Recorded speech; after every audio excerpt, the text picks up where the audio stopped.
Hi, my name is Viji, and welcome to Surviving Religious Narcissism. I started this channel because I'd like to talk about what it means to survive and heal from religious narcissistic abuse, more specifically church abuse.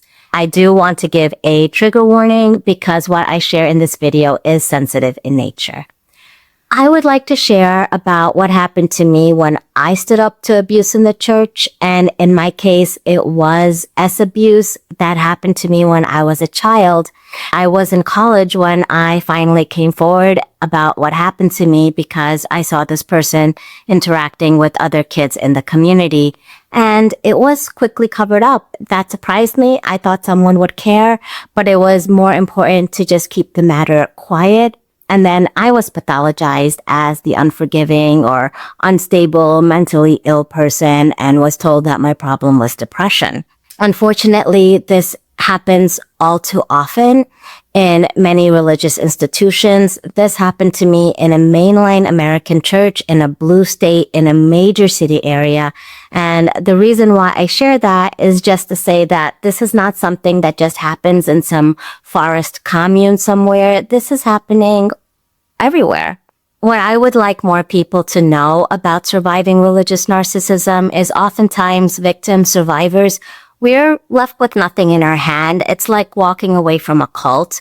Very often, all of our closest people, even including family, are from the same institutions. And it's not as simple as just not going to services anymore. We get really cut off from our social supports. And then the people who we were once close to get triangulated into the smear campaigns against us. We're again labeled and seen through a different lens. And it can be completely devastating. There is an element of betrayal there. And as human beings, we need support, we need family, we need friends, we need community. To make matters worse, many of us who grew up in high control religion, we walk away from our faith feeling like children trapped in adult bodies. We know that there's a lot of life experience that we didn't have because we were bound by religious rules and restrictions. Even someone like me who had very normal experiences like going to public school and hanging out with friends, I entered the adult world realizing that I did not have the worldliness and sophistication of the people around me. And that really made it much harder to navigate my new reality. In more extreme cases, we can experience risks and threats to our personal safety and sometimes even our lives after we've been disconnected from the community that we were once from. I know because this is what happened to me. It is amazing. It is mind-boggling how far narcissistic people will go to get their revenge or to silence you. In my case, the person who had harmed me and their significant other worked together to silence me and really ruin my life because they were so worried about how they would be affected because I had come forward. They even started a ministry together and they didn't want to lose it all. So I was, their target for many years. They've never really let up even now, but it's like, you've done so much to hurt me at this point that I don't even care anymore. I am just going to talk about it because this is the truth, my truth, what really happened to me and what I'm still dealing with. I had to watch in horror as everyone I loved the most actually sided with the person who harmed me. They continued to gather together, take communion together, have their potlucks, have their holidays together. And I was alone. I was isolated out of my own life.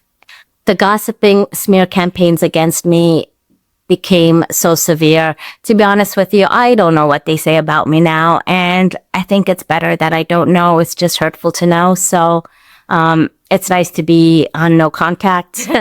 And it's hard. It's lonely, but it is safer. And I do get to have my peace of mind. And that's really worth it.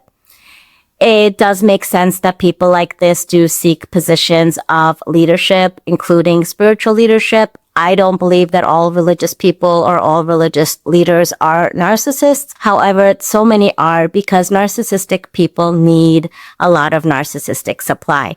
Their most defining characteristic will always be their astounding lack of empathy, and that does happen on a continuum.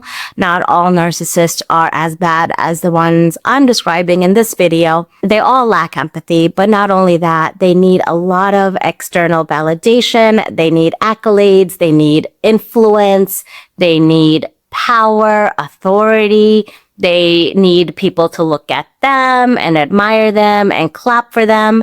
So positions of religious leadership are very attractive to narcissistic people.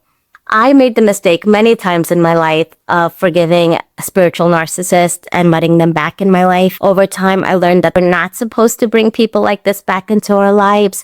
We're supposed to learn a lesson and then cut them off, and that's where I stand now.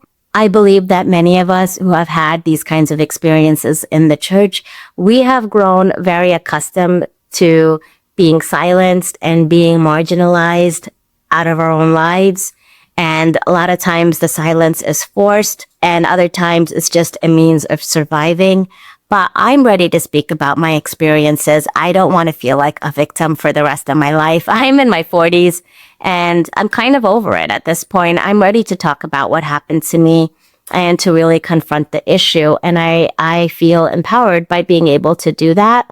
I don't think that everyone has to openly talk about what they've been through. And if you choose to, or we choose to, it has to be at a point that we're ready. When I first came forward around 2000, when I was about 19 years old, there wasn't much of a mainstream understanding of narcissistic abuse. I didn't know what it was. I didn't know that I was being gaslighted. I didn't know that there's a term called smear campaign that describes what happened to me.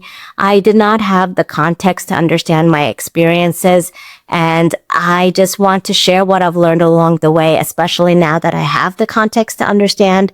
If sharing can help us in this community of survivors to heal, I think it's wonderful. And I also would like to help make this path shorter for somebody else. If you're safe and you feel comfortable, please do comment below. I'd love to know what you think. And if anything I shared in this video resonates with you, please do like and subscribe.